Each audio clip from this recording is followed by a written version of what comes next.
Hello everyone, welcome to my channel Pooja economics and this is Pooja Saroha. तो आज हम next chapter कर रहे हैं इंडियन इकोनॉमी 1950 टू 1999। तो अब एक फिल्म का डायलॉग याद आ गया, जब हीरो और हीरोइन जो मेन कैरेक्टर थे काफी लंबे टाइम के बाद जब अपने घर में जाते हैं तो हीरो कहता आखिरकार हम हमारे घर पहुंच ही गए।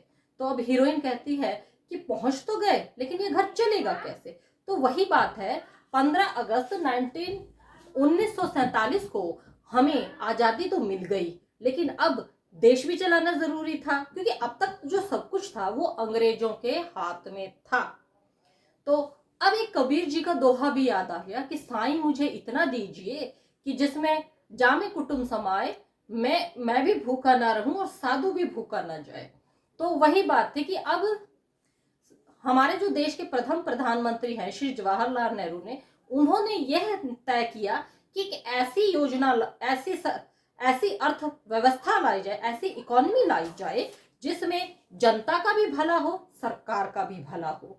तो अब आप लोगों के मन में ये सवाल उठता होगा कि इकोनॉमी कितने तरह की होती है। इकोनॉमी होती है 3 तरह की, capitalist, socialist and mix economy. जो कैपिटलिस्ट इकोनॉमिक्स है उसमें जो भी होता है कैपिटल पीपल के हाथ में होता है, यानी कि पूंजीपतियों के हाथ में सब कुछ होगा। अब वही डिसाइड करेंगे क्या बेचना है, कितना बेचना है, किस दाम पर बेचना है।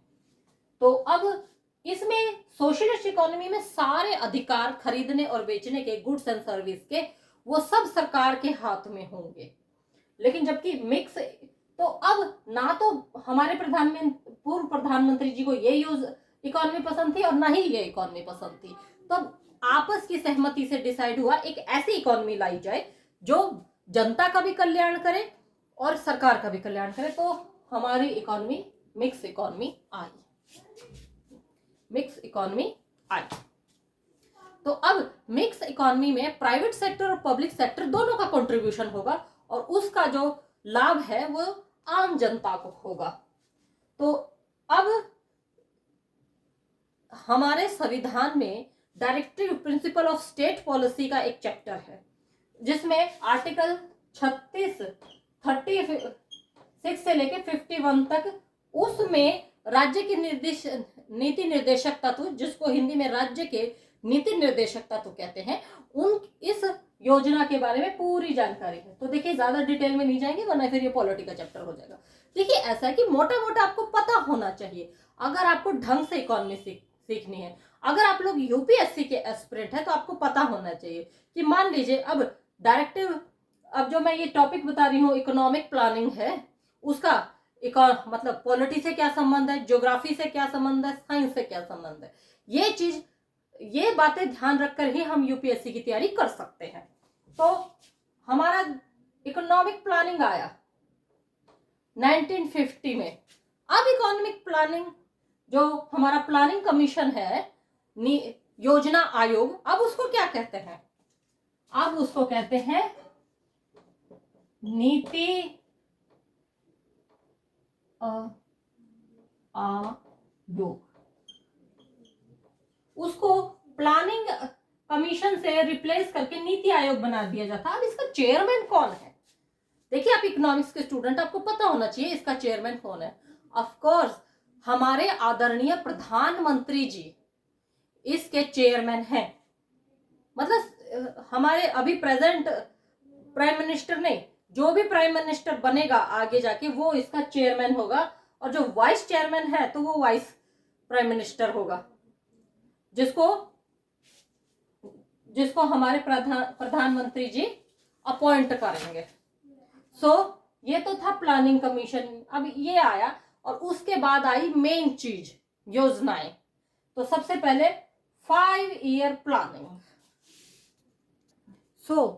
5 ईयर प्लानिंग में हमारा सबसे पहले 5 ईयर प्लान आया 1951 टू 1956 में। ये हमारा पहला 5 ईयर प्लान था। तो ये था हैरोल्ड एंड डोमर, इसके हैरोल्ड और डोमर प्लानिंग पर। तो मतलब ये इसलिए मैं आप लोगों को बता रही हूँ क्योंकि कई बार मैच द फॉलोइंग में पूछ सकता है ये इसकी रिकमेंडेशन पर आया था। अब 1956 और 1961 में ये नेहरू महालनोबिस रिकमेंडेशन पर आया था। तो अब ये जो था 1961 और 1966 में ये थर्ड प्लानिंग कमीशन आया था। उसके बाद एक थर्ड ईयर प्लान और आया था, ये था 1966 और 1969 में। ये रफ ड्राफ्ट था इसका फोर्थ ईयर प्लान का, और इसमें एग्रीकल्चर सेक्टर पर फोकस किया गया था। अब हमारा फोर्थ प्लान आया 1969 टू 74 में, और फिफ्थ आया 74 टू 1979 में। ये धार कमीशन की रिकमेंडेशन पर आया था। सो 6 वाला था 1980 से 85 में। देखिए ये आप लोगों को फिर भी नॉलेज के लिए मोटे मोटे पता होने चाहिए। इसका डिटेल में जब हम इंडियन इकोनॉमी पढ़ेंगे तब हम इसका डिटेल में एक्सप्लेनेशन करेंगे। 1885 में ये 7th प्लानिंग आया था। उसके बाद एक एनुअल प्लान आया था 1999 टू 92, तो ये एनुअल प्लान था। और उसके बाद 92 से 97 बाकी जगह 97 टू 2002 9,